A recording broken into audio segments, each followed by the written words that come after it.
Hi, Mark Cibrario from 5toolpt.com, bringing you my fourth installment of 10 stretches to avoid and what to do instead. We're still on the topic of hamstrings here. So this one is a fan favorite of mine as a viewer. I go to a field and I see someone with their foot up on a fence about as high as their head, with their heel of their foot as high as their head, right? And it's obviously higher than this, and stretching the hamstring and reaching towards the foot, right? Again, promoting flexion of their lumbar spine, lengthening those ligaments of the lumbar spine, as well as migrating that disc backwards, right? So you're destabilizing your spine once again, training yourself to have an unstable core with your hamstring stretch, right? And it's actually overstretching the hamstring.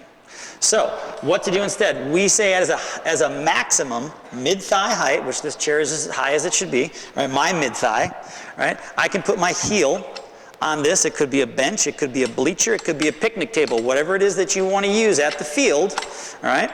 So now, when I'm at that height, can I stand tall on this leg? Can I look like you can drop a plumb line through my ear and my shoulder and my hip and my ankle, and I'm tall, and my lumbar spine is long, and I am stable? All right, so think about for a minute when you sprint and you go through here, right? When you take off, right?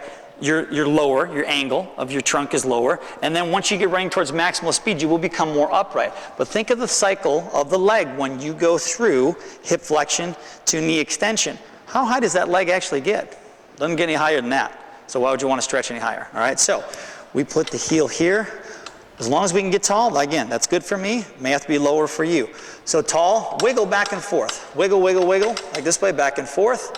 That's stretch number one that I like to utilize. And I do that for about 10 seconds. That stretches the nerve root, stretches the hamstring, right? And again, promotes me to be stable with my hip and my trunk, right? Boom, boom, boom. Wiggle back and forth, in and out with the toe. Next, we do a windmill. So here's the windmill pattern. We're only going to go one way today. We're going to look down at the floor first. We're going to make sure our foot's straight ahead. I don't want you standing like a duck, right, with your foot out, because your hip's not stable there. So lock that hip in, get tall. We're going to turn our shoulders, little toe side. We're going to reach our hand, our right hand, in this instant forward towards the outside left little toe.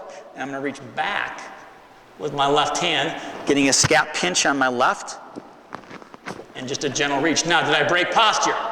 I didn't break posture. That's the key. Get into that for 3 seconds, get out. Get into it, 1, 2, 3, get out. Tension in your trunk, right? Promote stability, right? Because last time I checked, when I run, is that tension? It better be. When I hit, is that tension? It better be. When I throw, is there tension? Yes. So all those things, when we stretch, when we dynamically warm up, we should have our core on, not in flexion.